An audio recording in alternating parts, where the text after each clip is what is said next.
बेइंतहा दर्द, महिला की दुख भरी कहानी। उधार से तलाक के लिए लड़ाई जारी। पति पत्नी के बीच छोटी मोटी कहा सुनी तब बड़ी बन जाती है जब बात तलाक तक पहुंच जाए। तलाक के बाद दो लोग अपनी अलग अलग राह पर आगे बढ़ जाते हैं और जिंदगी को फिर से एक नई तरीके से जीते हैं। हालांकि हर किसी की जिंदगी इतनी आसान नहीं होती है।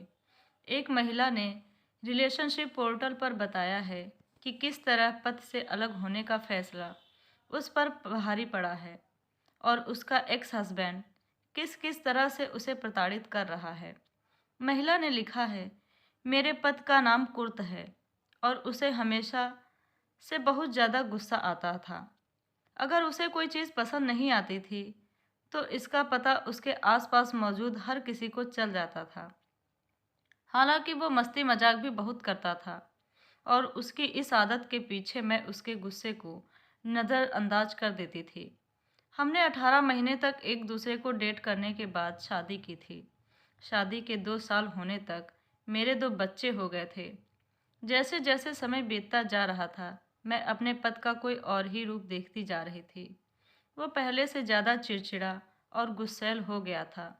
वो मुझ पर हमेशा चिल्लाता रहता था। ऑफिस में कुर्त का जल्द ही प्रमोशन हो गया और उस पर काम का बोझ बढ़ गया। वो बहुत ज़्यादा व्यस्त रहने लगा और घर पर भी बहुत कम समय देता था। बच्चों पर तो उसका बिल्कुल भी ध्यान नहीं था। घर के सारे काम से लेकर बच्चों की पूरी परवरिश मैं अकेले ही करती थी और जब भी मैं इसके बारे में कुर्त से बात करती तो वो मेरा मजाक उड़ाता था या फिर मुझ पर चिल्लाता।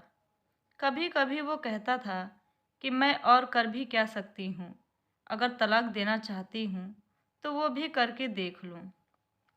और ये बोलकर वो ज़ोर ज़ोर से हंसता था। मेरे घर वाले और दोस्त कुर्द के बारे में अच्छे से जानते थे और मैंने भी अपने घर पर लोगों को बुलाना बंद कर दिया था क्योंकि कुर्द को भी ये पसंद नहीं था। एक दिन मेरे मना करने के बावजूद मेरे कुछ दोस्त मेरा हालचाल लेने मेरे घर आ गए। उसी दिन कुर्द की ऑफिस में किसी से कहा सुनी हो गई थी और वो भी घर जल्दी आ गया था। घर आते ही वो बच्चों और सब लोगों के सामने मुझ पर जोर जोर से चिल्लाने लगा। मैंने अपने दोस्तों को उसी समय वापस भेज दिया। अगले दिन सुबह तक मैं ये फैसला कर चुकी थी कि मैं अब इस आदमी के साथ और नहीं रह सकती। कुर्त जब ऑफिस गया तो मैं अपने बच्चों को और उसके कुछ ज़रूरी सामान लेकर अपनी एक दोस्त के घर चली आई। मैंने कुर्त को फ़ोन पर अपना फ़ैसला सुनाया।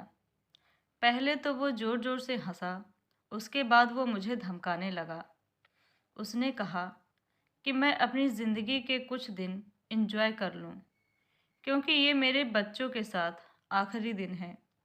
उसने कहा कि अगर मुझे लगता है कि उसे शादी करना मेरे लिए मुश्किल था तो मुझे जल्द पता चल जाएगा कि उससे तलाक लेना और भी मुश्किल होगा। कुर्त ने तुरंत एक वकील रख लिया और हम दोनों का शेयरिंग बैंक अकाउंट भी बंद कर दिया। कुर्त हर दिन मेरे लिए एक नई मुश्किल खड़ी कर रहा था। मुझे लगता था कि उसके पास ऑफिस का बहुत ज़्यादा काम रहता है, पर अब उसने अपना सारा समय मेरी ज़िंदगी नर्क बनाने में लगा दिया है।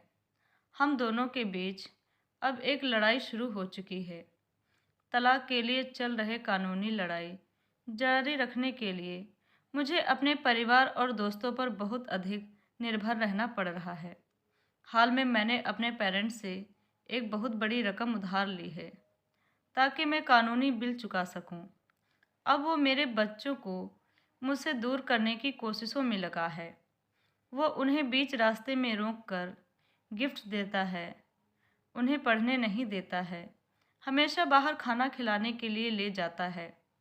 बच्चों के सामने वो बिल्कुल संत बन जाता है और फ़ोन पर मुझे उल्टे सीधे मैसेज भेजता है और कहता है कि वो मुझे सबक सिखाकर रहेगा।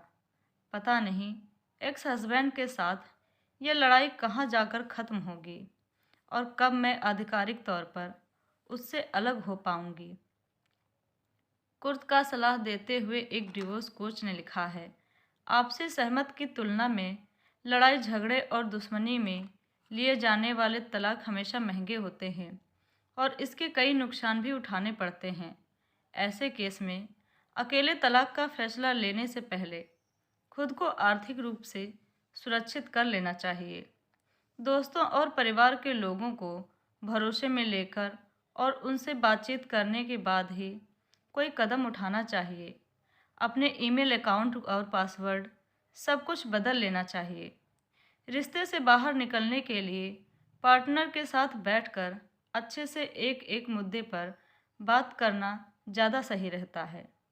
दोस्तों, आशा करती हूँ आपको ये कहानी पसंद आई होगी। कहानी पसंद आई हो तो लाइक शेयर कमेंट करें। प्लीज़ हमारा चैनल सब्सक्राइब करें। कहानी सुनने के लिए आप सभी का बहुत बहुत धन्यवाद।